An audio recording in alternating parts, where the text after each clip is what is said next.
안녕하세요. 공월천부경 제45강 진행하겠습니다.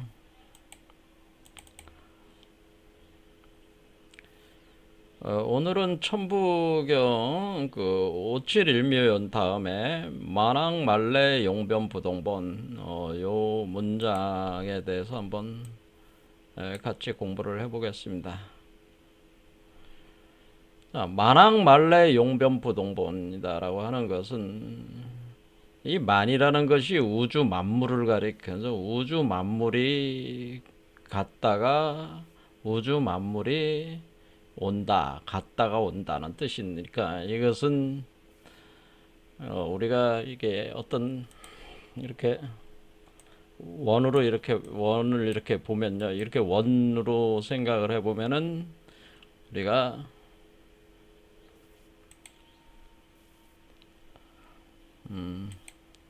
이렇게 되잖아요. 원 볼 때 이 원의 중심점이 있을 거 아니에요. 이 원의 중심점에서 멀리 가는 거는 왕이죠. 왕. 간다. 중심점에서 멀리 가는 건 왕이고, 레는 돌아오는 거죠. 그러니까 여기에 점이 있다. 그래서 중심점에서, 그래서 요거를 요 중심점, 그러니까 원의 중심에서 멀어지는 거는 왕이고, 돌아오는 건 레다. 가까워지는 건 레다. 돌아오니까 그러니까 요게 기준인데 요걸 부동본이라고 한 거죠. 그러니까 요 원의 중심이 부동본 해당되는 것이다. 부동본이고, 그러니까 중심이죠. 요걸로 딱 부동본이 있어가지고 움직이지 않는 근본이다. 그런 뜻입니다. 그러면은 이렇게 여기서 이렇게 멀어지는 거는 중심에서 멀어지고 하는 거는 우리가 왕이라고 했습니다. 왕, 갈왕자. 그리고 이렇게 가까이 돌아오는 거는 레라고 하는 거죠. 그래서 중심으로 다시 돌아오는 게 레다. 이런 레 이렇게 할 때 왕래가 있다는 거죠. 갔다가 온다는 거죠. 갔다가 온다, 갔다 온다, 갔다 오는데 이 움직이지 않는 부동본을 중심으로 해서 멀어졌다가 가까이 온다, 다시 온다. 올 때 우리가 이것을 이렇게 갔다가 오는 과정이 용변, 어떤 변화가 있다고 하는 거죠. 그 갔다가 오면서 변화가 일어난다고 하는 거를 만왕말래 용변부동본이다, 이렇게 표현을 했다는 거죠. 자, 이렇게 단순히 그림으로 설명을 했지만은 이게 도대체 무슨 의미인지 좀 더 깊이 이제 파고 들어가지고 공부를 해야 됩니다. 그래야지 천부경을 이해할 수가 있습니다. 자, 우리가 이 만왕말래를 다른 말로 이제 바꿔놓으면은 뭐가 될 수가 있을까요? 우주 만물이라고 바꿀 수 있죠. 만자를 우주 만물이 왕한다고 하는 것은 팽창한다고 하는 거죠. 팽창하고 시공간적으로 팽창한다는 거죠. 시공간적으로 팽창해 나갔다가 그리고 우주 만물이 팽창했다가 수렴한다라고 하는 거죠. 요게 이제는 만왕말래라고 볼 수가 있습니다. 그러면서 어떤 변화가 일어난다고 하는 겁니다. 그럼 이 용변이 도대체 무슨 의미냐라고 하는 이제 파악을 해야 됩니다. 근데 일단은 우리는 우주 만물이 시공간적으로 팽창했다가 수렴한다라고 하는 이게 무슨 의미냐라는 거를 알아야 된다고 하는 거죠. 자,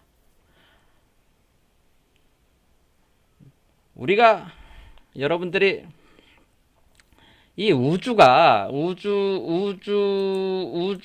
우주의 시공간, 우리가 보통 했던 우주 만물 시공간이란 말을 많이 쓰는데요. 이게 도대체 뭐냐? 보통 사람들은 생각하기를 시공간은 그릇이고 만물은 거기에 물질로서 물질의 구조를 가진 것으로서 이 시공간에 담겨지는 내용물이다 이렇게 생각을 한단 말이에요.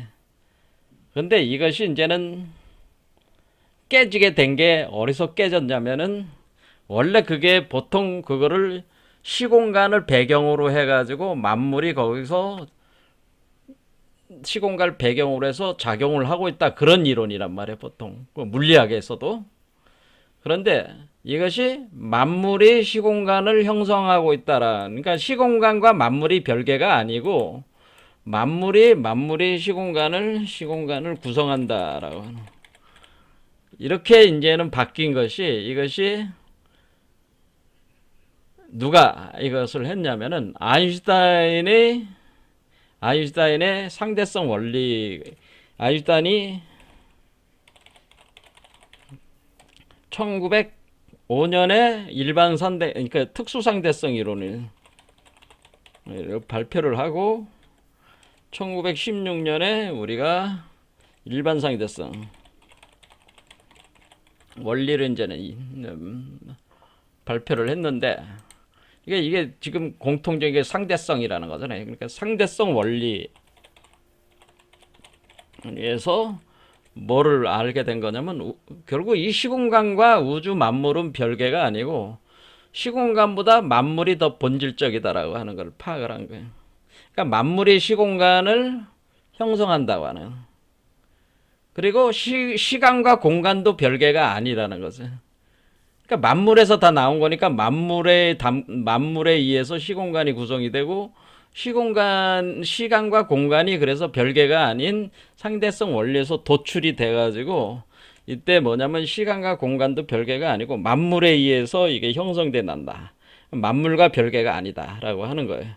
그러면서 시공간 연속체라고 하는 개념이 이제 도입이 되는 거죠. 그런데 이 아인슈타인이 나오기 전에는 시간과 공간이 다른 팩터로 생각을 했다 그 얘기예요. 과거의 물리학자들이, 과학자들이. 그런데 아인슈타인이 나오면서 시공간이 서로 간에 전환이 가능하다는 거죠. 전환이 가능하고 또 만물이라고 하는 어떤 그 물질적 요소에 의해서 생성되는 개념이다라고 하는. 그러니까 시공간이 만물을 담는 그릇으로 배경으로 백그라운드에 있는 것이 아니고 만물과 하나로 돼 있는 그런 개념으로 이제 파악을 이제 하게 되는 겁니다. 이게 그래서 여기서 상대성 원리가 도출이 된 거는 뭐냐면은 그렇다면은 결국 만물에 의해서 시공간이 구축이 된다면은 나의 시공간과 너의 시공간이 다를 수가 있는 거죠. 너의 시공간이 다르다라고 하는 거예요. 상대적이다. 이거를 뭐예요? 나의 시공간. 그러니까 나라는 만물의 요소, 나의 물질적인 육체를 가지고 있는 나라는 인간의 시공간과 너라는 인간의 시공간이 다르다. 상대적이다. 다르다는 건 상대적이다. 이러는 거예요. 상대적이다라고 하는. 상대적으로 관계성을 가지고 상대적 관계에 있다. 이것을 수학적으로 다 표현을 해낸 거란 말이에요, 이게. 자, 그러니까 우리는 시공간, 공통의 시공간이 있는 것이 아니라 백그라운드에서 별개의 시공간이 딱 있어가지고 모두가 공통적인 시공간을 가지고 있는 게 아니라 상대적 시공간을 가지고 있다고 하면서 그 시간과 공간도 서로 그 변화가 가능한 그런 연속체 개념으로 이렇게 등장을 한 겁니다. 자, 여기는 이제는 기본적으로 생각을 하고, 그러면은 일반 상대성 원리를 기초로 해가지고 여기서 그러니까 특수 상대성 이론을 포함을 다 한 게 이제 일반 상대성 원리가 되는 거예요. 그래서 이 일반 상대성 원리를 기초로 해가지고 그 아인슈타인이 우주에 적용을 하게 됩니다. 이 우주에 자기는 우수한 위대한 논리를 만들었으니까, 그렇죠, 세계를 해석할 수 있는 해석의 수학적 틀을 만들었으니까 이걸 가지고 우주에다가 딱 적용을 한다. 이렇게 딱 하면은 뭐예요? 우주론이 탄생을 하게 된 거예요. 그러니까 서양에서 우리가 과학에서 우주론이 탄생된 건 누구 때문에요? 아인슈타인 때문이죠. 아인슈타인이 처음 아인슈타인의 상대성 이론이 있었으니까 우주론이 등장을 할 수가 있는 거죠. 그렇죠. 그런데 아인슈타인도 엄청 똑똑한 사람인데 아인슈타인이 상대성 원리를 자기 원리를 우주에 적용해서 우주론을 탄생을 시켰단 말이에요. 그래서 이게 아인슈타인이 너무나 위대한 인물이니까 이 사람 저 사람 달려들어서 이 상대성 원리를 가지고 우주 연구를 하는 우주 물리학자들이 대거 등장을 하는 거죠. 이때 대거 등장을 하는 겁니다. 이때부터 우주론이 연구가 되기 시작하는 겁니다. 그러니까 사실은 우리가 우주론이 본격적으로 연구가 된 거는 100년도 안 된다고 하는 거예요. 100년밖에 안 되는 거예요, 사실은. 근데 그 도구를 뭘로 쓴 거예요? 상대성 원리를 가지고 쓴 거다. 일반 상대성 원리를 가지고 쓴 것이다. 보통은 그렇게 썼다는 거죠. 그런데 이때 그 아인슈타인이 우주에 딱 적용을 하면서 아인슈타인이는 어떤 생각을 가졌냐면은 우주는 정태적이다라고 그러. 우주는 정태적이다. 이런 생각을 가졌단 말이에요. 그러니까 우주가 어떤 변화가 없다는 거예요. 우주 정태적이어서 변화가 없다는 거예요. 우주를 보니까 이게 변화가 없어. 그냥 늘 그 모양이야. 그러니까 항상 그 정이라는 게 멈춰 있다는 거죠. 고요하게 움직임이 없었고 변화가 없는 우주로 생각했어요. 아인슈타인은. 그러니까 이 일반 상대성 원리로 우주 중력 방정식을 적용할 때 이렇게 생각하니까 우주 중력 방정식을 이 정태적이고 변화가 없는 우주에 적용을 한 거죠. 적용을 해가지고 발표를 한 거죠. 예, 우주는 변화가 없고 정태적이야. 아인슈타인이 그렇게 생각을 했다는 거야. 아인슈타인이. 그런데 지금 뭐예요? 우리 선조들께서 원래 이 비전 철학을 하시는 분들은 우주는 정태적인 게 아니고 우주는 시공간적으로 팽창했다가 수렴하는 거야. 이렇게 얘기를 했잖아요. 앞에 지금 처음에 던진 이 만왕말레라는 개념이 우주 만물이 시공간적으로 팽창하고 수렴하고 있다고 하는 이 현상에 대해서 우리 선조들께서, 우리 한국 선조들만 그런 게 아니고 석가모니도 그렇고 아주 뛰어난 그 영성가들은 우주는 정태적이지 않아. 변화가 없는 게 아니야. 무수한 끝없는 변화가 일어나고 있다니. 팽창하고 수렴한다 계속. 역동적으로 움직이고 있다. 그러니까 이게 팽창과 수렴하는 역동적 운동이 있다는 거죠. 수렴하는 역동적 변화 일어난다고 하는 거죠. 수렴하면서 역동적 변화가 하면서 이렇게 우주론을 가지고 있었다고 하는 거니까 지금 여러분 우리 그 영성 비전 철학가들이 아인슈타인보다 한 수 위 아니야. 제가 볼 때는 한 수 위죠. 왜냐면은 지금 과학이라고 하는 것이 자기가 잘났다고 껄떡껄떡 대지만은 사실은 우리 위대한 영성가들이 구성한 이 우주론을 이해하려면은 아직도 갈 길이 멀어요. 현대 과학도. 이렇게 현대 과학이 높은 수준이 아니라고 제가 말씀을 드리는 겁니다. 일단은 여기서부터 시작을 하는 거다. 아인슈타인부터. 그런데 이렇게 우리 선조들, 그러니까 이 비전 철학이 아주 뛰어난 영성가들은 우주 만물이 시공간적으로 팽창했다 수렴하면서 역동적 변화가 일어나다 용변하고 있다라고 하는 거지. 만물이 갔다가 와. 팽창했다 수렴하. 역동적 변화가 일어나. 이거를 이제는 과학계에서 이제는 우주론이 이제 탄생했으니까 우주 물리학자들이 이제는 아인슈타인이 일단 물꼬를 텄으니까 막 달겨들어서 연구를 하는 거 아니에요. 하다 보니까 뭐를 발견하게 됐냐면 우주가 팽창하고 있다는 것을 발견을 했다라고 하는데, 이걸 발견을 해서 발표한 사람이 그게 허블이라는 사람입니다. 아주 역사적 사건이죠. 우주가 정태적이고 변화가 없는 게 아니고 우주가 팽창하고 있는데 빛의 속도로 거의 빛의 속도로 팽창하고 있다는 거. 오늘날에 있어서는 뭐예요? 이 팽창하는 속도 자체, 팽창 속도가 거의 빛의 속도, 팽창 속도가 빛의 속도에 가깝다고 하는 거예요. 그러니까 이게 엄청 팽창하고 있는 것을 허블이라는 사람이 망원경을 가지고 이제 관찰을 해가지고 이거를 증명을 해가지고 발표를 한 거예요. 그러니까 사람들이 너무 놀라는 거예요. 야, 우주가 팽창하고 있다고. 이것을 1930년 정도에 발견을 했지만은 이제 31년에 발표를 했으니까 1931년에 허블이라는 사람이 이제 발표를 했어요. 그러니까 여기서부터 이제는 정신들이 이제는 없는 거죠. 우주 물리학자들이 이제는 생각을 하는 거죠. 이게 당연히 뭐라고 생각하겠어요. 우주가 팽창하는 게 확실하잖아. 우주가 팽창하는 게 확실하다면은, 그럼 우주가 그러면은 뭔가 처음 시작한 지점이 있지 않겠냐라는 거를 이제는 생각을 하는 거죠. 우주가 처음 시작한 어떤 포인트, 그것을 싱글레리티라고 그래. 특이점이 있다는 거죠. 특이점이 있다.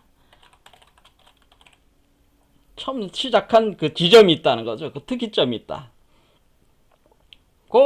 당연히 생각할 수 있는 거죠. 그게 뭐겠어요? 그게 바로 그 부동본이죠. 부동본이 있다는 거죠. 부동본. 처음 시작한 이게 부동본이. 이 부동본이 있다는 거를 이때 과학자들이 이제서야 이제는 안 거야. 그래서 그러면 우주가 처음 시작했을 때 이거는 그러면 우리가 원래 이 시공간이라고 하는 것은 우주 만물이 생성이 되면서 시공간이 구성된 거니까 시간도 이때부터 시작이 돼. 시공간도 이때 형성이 된 것이다. 이렇게 볼 수가 있는 거죠.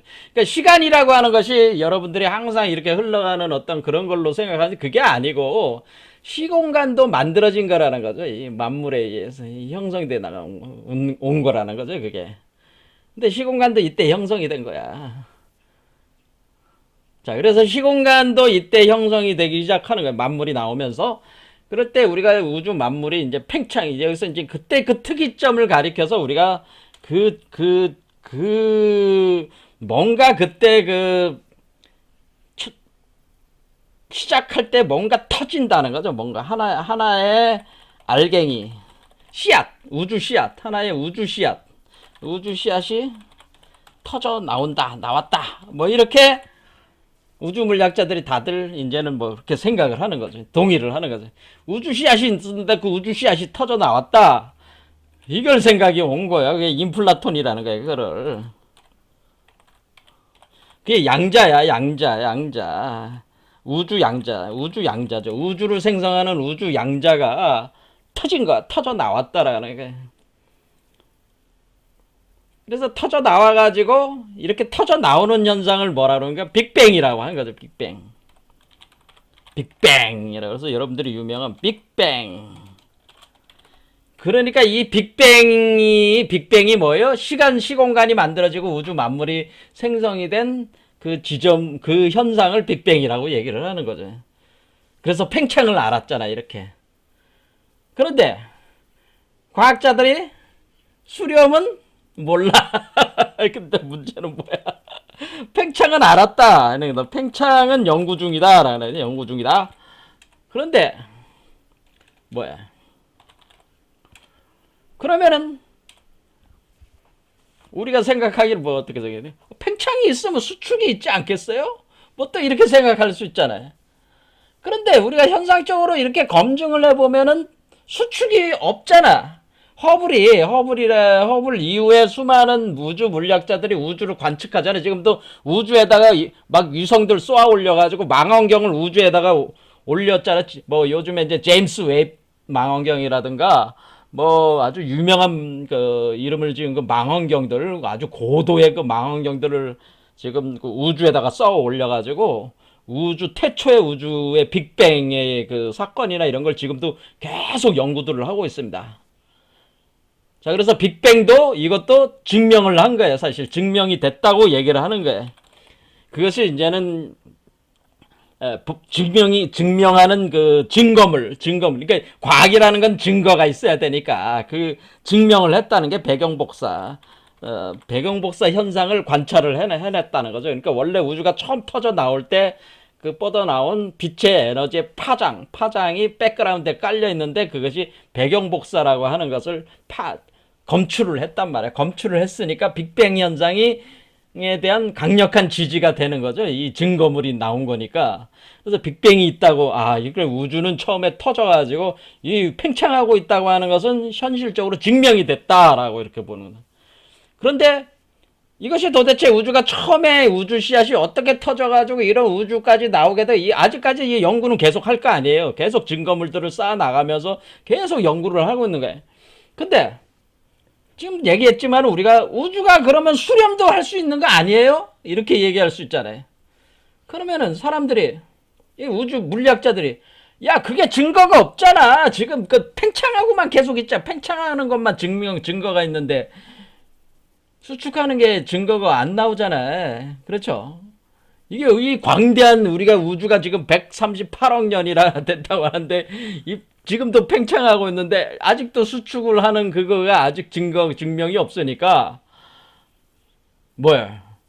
현대 우주 물리학자들은 뭐라고 생각할 수밖에 없는 거예요. 수렴은 모른다는 거죠. 수렴에 대해서는 모른다라고 이렇게 얘기할 수밖에 없습니다. 모른다. 야, 우주가 팽창하는 것만 지금 밝혀진 거죠. 우주가 팽창해져. 근데 어떤 특이자로부터 팽창하고 있어. 수렴에 대해서 모른다 이렇게 생각을 한단 말이야. 그런데 우리 그 영성의 고도의 영성가들이 뭐라 그러냐? 우주는 팽창했다가 수렴한다. 그 가운데 역동적 변화가 일어난다. 그 변화가 어떻게 일어나느냐? 까지 이걸 다 연구를 해서 우리 영성가들은 이걸 파악했단 말이에요. 영성가들은 파악을 했어요. 아주 위대한 영성가들이라고 보면 돼. 여러분들이 이제 4대 성인을 비롯한 위대한 영성가들은 이 우주론, 이 우주에 대해서 모르면은 인간에 대해서, 이 만물에 대해서 알 수가 없는 거잖아요. 이제 진정한 깨달은 자들은 뭐예요? 우주 현상에 아주 그냥 통찰이 깊은 사람들이란 말이야, 이게.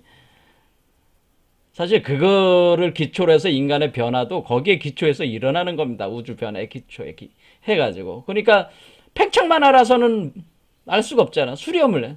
근데 현대 우주 물리학자들은 수렴 과정은 연구해 볼 엄두가 안 나는 거잖아, 지금. 그렇죠? 그런데 여기서 이제는 아주 탁월한 이론이 이제 등장을 하는 거예요. 탁월한 어떤 이론. 빅뱅 이론에서 아주 탁월한 사유 체계가 이제 등장을 합니다. 수축에 대한 이 수렴하는 현상에 대해서 이해할 수 있는 어떤 그 기본 틀이 등장을 한다는 거죠. 여러분, 제가 이게 과학에 대해서 이렇게 얘기를 하는 거는 우리가 뭐 이게 지금 우리의 인간의 변화와 영성적 어떤 그런 과정의 변화 현상도 사실 현대의 그 과학에서 그것이 받쳐주지 않으면 안 된다고 저는 보는 입장입니다. 그렇기 때문에 과학적 성과들을 적극적으로 활용을 해야 된다. 전 그런 입장이니까 뭐 여러분 중에 이해가 안 되시는 분들도 많이 있겠지만은 제가 지금 최대한 이해될 수 있는 방법으로 지금 말씀을 드리고 있는 거니까 잘 들어보십시오. 제가 강의하는 걸 통해 가지고 그럼 현대 과학자들의 수준과 우리 영성가들의 수준을 상호 비교를 할 수가 있는 것이 되는 거예요. 그래서 앞으로 과학이 어떻게 발전을 하겠구나, 그것도 이렇게 예측을 해볼 수가 있는 겁니다. 사실상 우리가 위대한 영성가들이 파악한 그 수준의 그 우주로는 현대 과학자들이 이런 수준보다 상당히 높은 수준에서 얘기를 한 거기 때문에 그런데 이제는 현대인들은 다 과학에 대해서 신봉을 많이 하죠. 신뢰를 하고 있는 입장이니까 현대인들에게 설명을 해주려면은 과학으로 설명을 해줘야지 또 이게 또 되거든요. 맨날 종교 가지고만 할 수는 없으니까 과학적 설명을 지금 하고 있는 겁니다. 그래서 빅뱅 이론에서 우리가 탁월한 사유 체계가 발생하는 거예요. 다시 또 돌아갑니다. 아인슈타인으로. 그래서 아인슈타인도 원래 이 똑똑한 사람이 우주가 그냥 정태적으고 변화가 없는 우주로 생각했다가 이게 역동적 우주로 바꿨잖아요. 지금 빅뱅이 일어나는 우주 그리고 팽창하는 우주로 바꿨잖아요. 그러면서 또 뭐를 여기서 또 다른 우주 물리학자들이 또 뭐를 알았냐면은 이 중력 방정식을 풀다 보니 뭘 발견했냐면 블랙홀이라고 하는 것을 찾았다는 거죠. 블랙홀이 있다라고 하는 블랙홀에 대해서 이제는 찾아낸 거예요. 해법으로 찾아낸 거예요. 해가 중력 방정식을 풀다 보면은 그 결과값으로 해라고 하는 겁니다. 그 솔루션으로 이렇게 나오는 게 블랙홀, 답으로 나오는 게 블랙홀을 나오는 게 많단 말이에요. 그래서 그 블랙홀이 본격적으로 나오는 거예요. 이게 블랙홀이. 그런데 이 블랙홀을 가만히 보니까 블랙홀은 모든 것을 빨아들이는 특이점이란 말이에요. 그럼 모든 것을 빨아들이는 특이점? 이거 딱 보니까 그러면은 여기가 나왔잖아. 우리가 지금 우주는 팽창하고 있는데 이 우주에 블랙홀들이 많다면은 그럼 이렇게 생각할 수가 있는 거죠. 우주에 블랙홀들이 많다면 사실상 블랙홀을 통해서 수렴운동을 일어나고 있다. 이렇게 얘기할 수 있는 거고, 그렇다면은 우리가 팽창과 수렴이 같이 진행되고 있다. 이렇게 얘기할 수 있는 거니까 시공간적으로 팽창했다가 수렴하는 이런 개념이 블랙홀이라는 것을 발견해냄으로써 이 아이디어를 우리 이 위대한 영상가들이 파악할 수 있는 이 개념을 과학적으로 해석할 수 있는 그 토대가 지금 만들어지는 거잖아요. 그것이 뭐예요? 블랙홀이라는 개념이 이것을 이것이 어떻게 돼? 블랙홀도 관측을 했단 말이야. 블랙홀도 증명을 했다는 거야. 블랙홀도 우주에다가 보니까 블랙홀들이 엄청 많아. 그러니까 관측이 증명이 된 거죠. 자, 그러면 우주가 어떤지는 모르지만은, 우리가 이 우주 물리학자들이 아는 우주는 지금 암흑질량, 암흑에너지 부분은 과학자들도 몰라요. 그러니까 거의 95.5% 정도는 몰라, 과학자들도 우주에 대해서. 그러니까 4.5% 정도만 겨우 아는 정도란 말이에요. 그런 토대 위에서도 만든 그 이론 체계로 우리가 볼 때, 우주는 팽창하고 있으면서 사실은 팽창 자체는 이 별들이 확장해 나가는 걸로 거리가 멀어지는 걸로 이렇게 파악이 되는 거고, 수축이라고 하는 수렴이 되고 있는 거는 블랙홀 현상으로 그 만물을 빨아들이는 현상. 그렇죠. 그러니까 우주 만물이 시공간적으로 팽창하고 있고 수렴하는 거를 현대 우주 물리학에서 설명을 해낼 수 있는 틀이 나오게 되는 거죠. 나오게 된 거죠. 그게 기본 개념들은 지금 나온 거야, 이게. 자, 그래서 이제는 저기를 해보겠습니다. 그래서 우주가 팽창한다는 걸 알았어요. 우주 팽창은 이제는 다 증명이 됐고, 이것이 우주 씨앗이라는 게 있는데, 이것이 인플라톤이라는 우주 씨앗인데, 이것이 우주 씨앗도 하나의 양자다. 인플라톤 양자가 이것이 빅뱅으로 터져가지고 터진다는 거. 빅뱅으로 일어나가지고 이것이 우주가 팽창한다고 하는 것을 우주 씨앗 첫 지점이 있다는 걸 알았다는 거죠. 첫 번째는. 두 번째는 뭐였냐면은 우주 팽창, 두 번째는 우주가 수축하는 그 현상을 파악했는데, 그것은 수축은 블랙홀. 그러니까 우주 안에 있는 많은 수의 블랙홀로 수렴하고 있다는 것을 파악을 했단 말이에요. 그러니까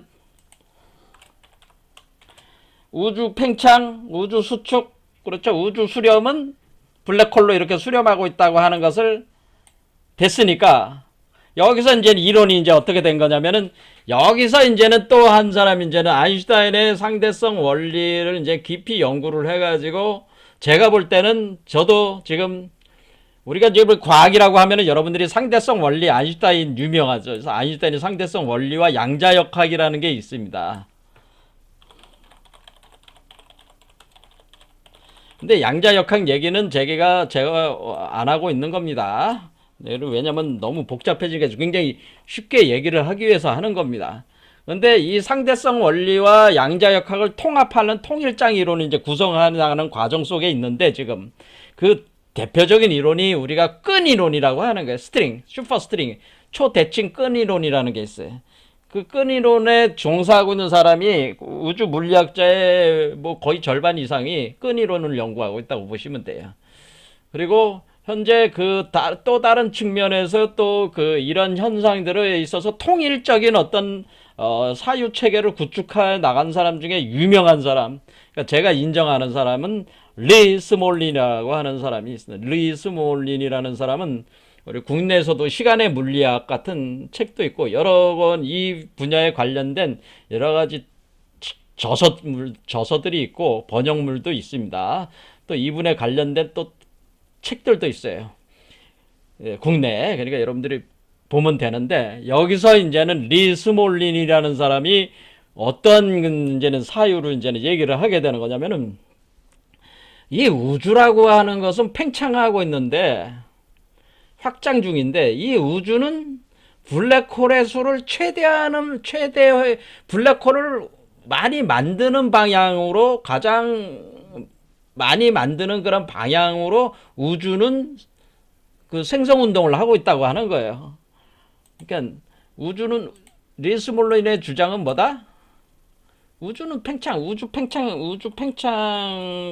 과정에서 우주는 많은 수의 그 블랙홀을 만드는 과정을 진행한다는 거예요.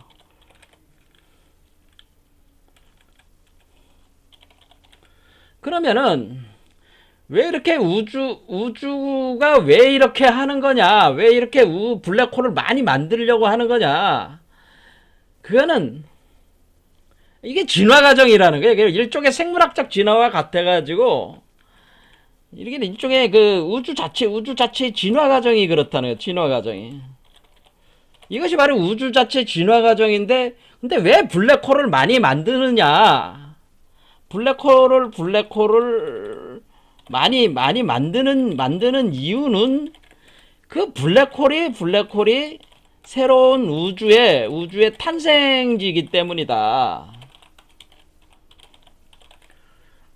이런 얘기를 이제 하는 거예요. 그러니까 우리가 이제는 블랙홀이 많이 만들어지는 이유는 블랙홀에서 새로운 우주가 탄생하는 것이기 때문이다.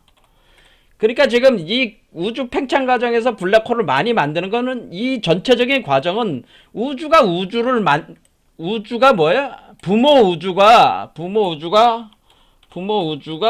자식 우주들을 많이 생산하는 메커니즘. 이것이 바로 우주 진화 메커니즘이다. 이거를 이제는 파악을 해가지고 자식 우주들을 많이 생성해내는 것이, 많이 생산하는 메커니즘이 우주 진화 메커니즘이다. 그러니까 우주를 볼 때 우주를 어떻게 보면 우주를 살아있는 생명체로 보는 거죠. 우주는 살아있는 어떤 생물체와 비슷하다고 하는데, 동일하다고 하는 거죠. 우리가 생명체라고 하는 것은 끊임없이 자기 복제 운동을 하는 거죠. 자기 복제. 우리가 생명체라고 하는 일반적인 생명체들은 자기 복제 운동하는데, 자기 복제 운동. 끊임없이 자기와 똑같은 걸 많이 만들려고 하는 게 이게 우주 모든 생명과 우주의 본성이라고 하는 거예요. 그런 생명체들만 뿐만 아니라 예, 우주 자체도 그렇다는 거지. 그래서 블랙홀들을 많이 만들어가지고 블랙홀로부터 새로운 아기 우주들을 많이 만들려고 하는 거다. 자식 우주들을 많이 만드는 것이다. 이렇게 되는 거예요. 그래서 그 이론을 만든 게 새로운 우주들이 탄생하는 방식들로 이렇게 블랙홀에서 새로운 우주들이 탄생하는 방식으로 진화한다 하면서 이 진화 메커니즘 안에서의 홀로그램 다중 우주론을 또 이제는 얘기를 하게 되는데, 그 내용까지 이제 들어가게 되면 여러분들이 너무 이제 복잡하게 이제는 진행이 되는 겁니다. 자, 그럼 리 스몰린이라는 분이 이분인데 아직 살아계세요. 자, 이분이 얘기하는 그 메커니즘, 그것을 The Big Crunch Theory라고 하는 겁니다. 그 메커니즘 작업. 빅뱅이 일어났어요. 여기서 하나의 우주가 빅뱅이 일어나가지고 전개가 돼요. 그러면은 뭐예요? 갤럭시들, 은하들이 탄생하겠죠. 그래서 팽창, 익스펜션, 팽창을 해나가겠죠. 그러면은 최대수의 이 우주에서의 최대 팽창이 된다는 거죠. 맥시멈 팽창, 익스펜션. 그럼 여기에 수많은 그 은하들이 만들어지고, 그 은하 안에 태양계 같은 그런 것들이, 행성들이 또 만들어지고, 그 안에 또 행성들이 만들어지고, 행성들 안에는 또 수많은 생명체들이 만들어지는 거 아니에요? 그럼 여기에 만들어지면은 이것이 수축하게 된다는 거죠. 거기서 여 안에서 만들어지면은 요 안에서 블랙홀들이 형성이 된다. 블랙홀들이. 그러면 블랙홀을 통해서 이 수축 운동은 어떻게 하냐면은 블랙홀들을 형성을 많이 하는 거라는 거죠. 그럼 블랙홀들을 많이 형성해서 이 블랙홀에서 특이점으로 들어가서 다시 새로운 폭발이 일어난다. 새로운 우주가 태어난다.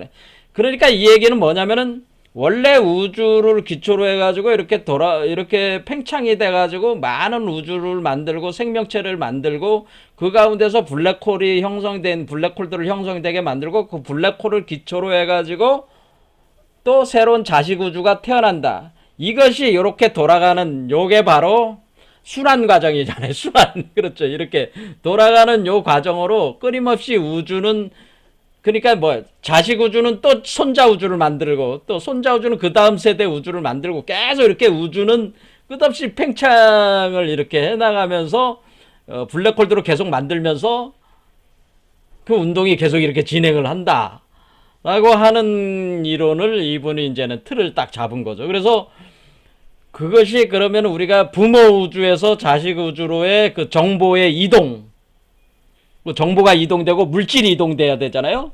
그거에 대한 메커니즘을 또 이제 또 쭉 설명을 하게 되는 겁니다. 자, 거기까지 가면은 여러분들이 이제 복잡해지니까 여러분들에게 더 이상 설명을 안 드리겠습니다. 자, 일단은 리 스몰린이라는 분이 이제 이런 체계를 딱 이제 잡은 거예요. 이 이론이, 자, 그러면은 여러분들은 이제는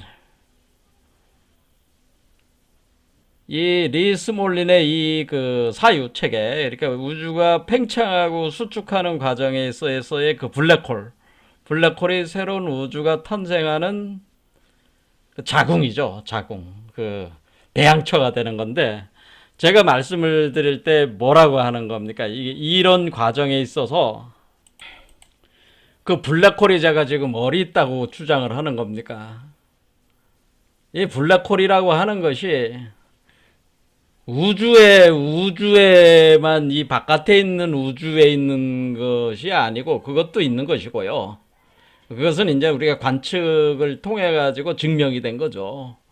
그런데 그런 블랙홀이, 그러니까 리 스몰린이 얘기하는 새로운 우주가 탄생하는 그 블랙홀, 그 작은 인플라톤 덩어리가 터져 나오는 그 블랙홀, 그 인플라톤의 크기가 10의 마이너스 43승 정도 센치 정도의, 그러니까 엄청 그 작은 어떤 알갱이라고 보면 돼요. 이거 관측이 불가능한 그 알갱이죠. 엄청 작은, 현미경으로도 안 보이고 보통 뭐 그런 걸로도 파악이 안 되는 그 양자란 말이에요. 그 양자가 그 생성이 되는 그 블랙홀이 있는데, 그것을 생성시키는 블랙홀이 있는데, 그 블랙홀이 제가 얘기하는 건 뭡니까? 인간의 몸 안에 블랙홀이 있다고 하는 거죠.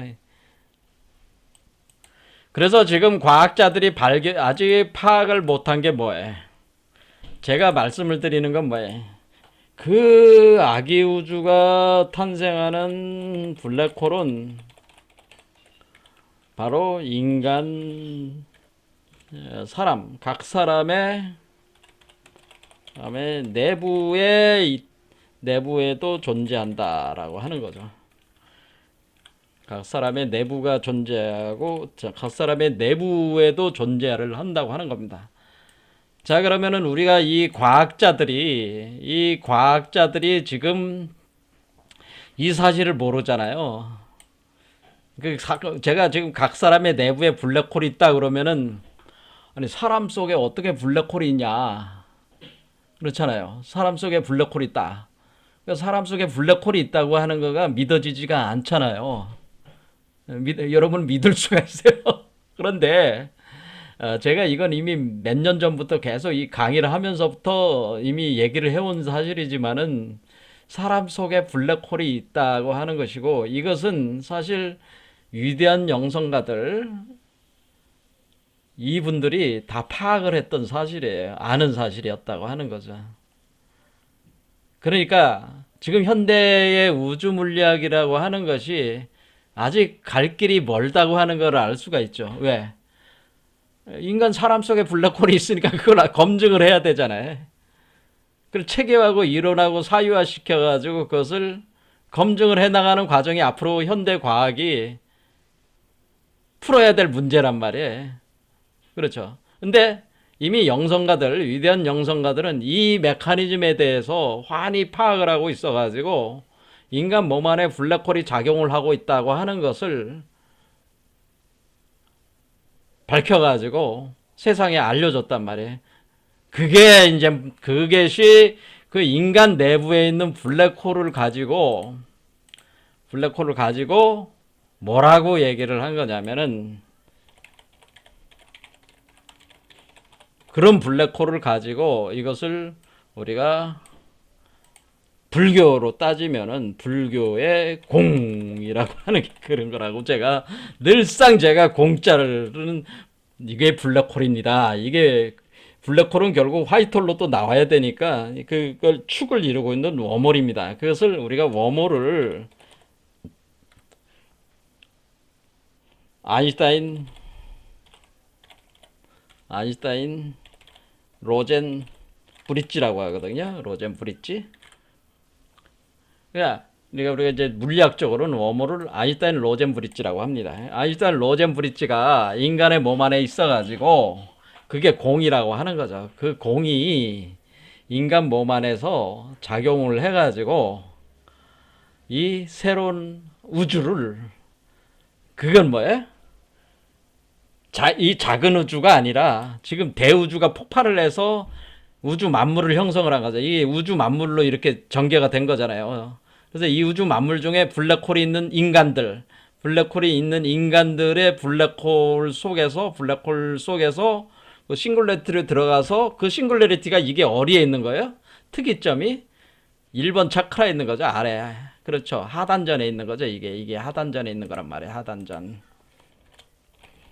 이 싱글레리티가 바로 하단전이다. 이렇게 보시면 하단전이 있는 곳이다. 이게 관원열이라고 부르는 하단전. 요 지점이 있다는 거죠.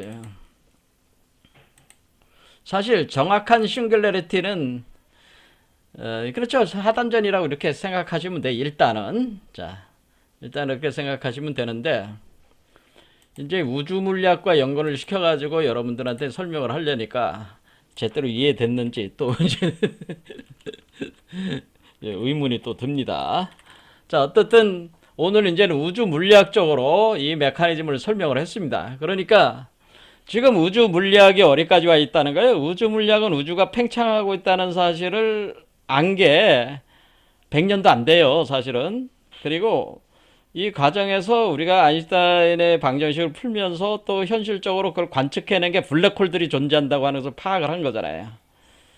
그런데 이 우주가 그러면은 처음에 태어나가지고 어떻게 이것이 전개가 되는 것이냐, 팽창만 하는 것이냐, 그게 아니고 수렴 운동을 하게 되는데 바로 블랙홀을 통해서 하게 되는데 지금 현상적으로 블랙홀로 우주의 물질들이 들어가서 수렴 운동을 해서 그 어떤 균형을 잡고 팽창과 수렴이 서로 힘이 막상막하로 균형을 잡고 있다고 하는 거는 체계가 지금 우주 물리학에서도 체계가 지금 안 잡혀 있단 말이야. 그런데 제가 드리는 말씀은 여기다 하나 더 무거운 걸 더 던지는 게 뭐예요?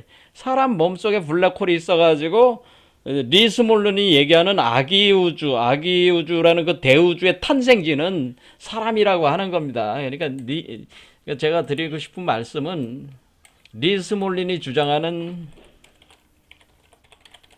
아기 우주 탄생지는 바로 사람 속이다라고 하는 건 사람 속에 블랙홀이 있어가지고 아기 우주 탄생지가 되는 것이다. 자, 리스몰리는 이 전체적인 우주적인 이론을 검토를 해서 사유체계를 만들었지만은 저는 어떻게 이걸 파악을 한 거예요? 저는 위대한 영성가들의 가르침을 파악을 해가지고 이 이론을 구성을 한 거예요. 해가지고 우리가 이제 불교에서 얘기하는 공도 사실은 바로 이 웜홀, 블랙홀을 가지고 얘기를 하는 것이다. 그러니까 공이라는 게 실제 아니에요. 공도 실제, 공이 실제야 사실은. 자, 그런 얘기를 하는 거죠. 자, 그러면은 여기서 이제 봤습니다. 그럼 만왕이라는 건 뭐예요? 대우주가 이렇게 확장되는 게 만왕이고, 말레는 어디로 와요? 사람 몸속에서 말레로 오는 거죠. 그렇죠. 돌아오는 거죠. 그 근원으로 돌아오는 거죠. 그 다음에 그 부동본, 그 가운데 이제는 부동본이라는 그러니까 모든, 이 첫 출발지, 모든 우주가 출발하는 곳이 있는데 그 지점이 바로 부동본이란 말이야. 자, 그리고 용변. 자, 이거는 다음 시간에 다시 또 계속 같이 공부를 하겠습니다. 이걸 파악이 될 때까지 계속 공부를 하려고 합니다. 이 용변이라는 게 그렇게 간단한 얘기가 아니기 때문에 용변이라는 게 뭐예요? 지금 이 한 얘기들 리스몰린이 자기가 이론 사유체계로 이렇게 만든 그 이론의 버금가는 영성적 이론을 제가 만들어서 설명할 때 그것이 용변 이론이 되겠죠. 그거를 제가 이제 설명을 더 드려야 되는 거죠. 그러니까 이 천부경이라고 하는 것이 글자 몇 글자를 툭툭 던져놨지만은 여기는 굉장히 심오한 사유체계들을 내포 함축하고 있다고 하는 것입니다. 그래서 다음 시간에는 만왕말래 현상을 이걸 이제 다른 말로 뭐 무왕불복 순환질이 반본환원 원시반본 뭐 윤회운수 영겁폐기 뭐 이런 여러 가지 표현들이 있어요. 이걸 딸로 표현하는 다르게 표현하는 말들이죠. 이런 거를 설명을 하면서 용변 현상 이거를 다시 또 깊이 같이 공부를 해보겠습니다. 그리고 부동본은 어떻게 부동본이 되는 것이냐, 또 이것은 우리가 공에 대한 이론을 또 알아야 돼요. 사실은 쉬운 게 아닙니다. 자, 다음 시간에 또 하겠습니다. 오늘 여기까지 하겠습니다. 감사합니다.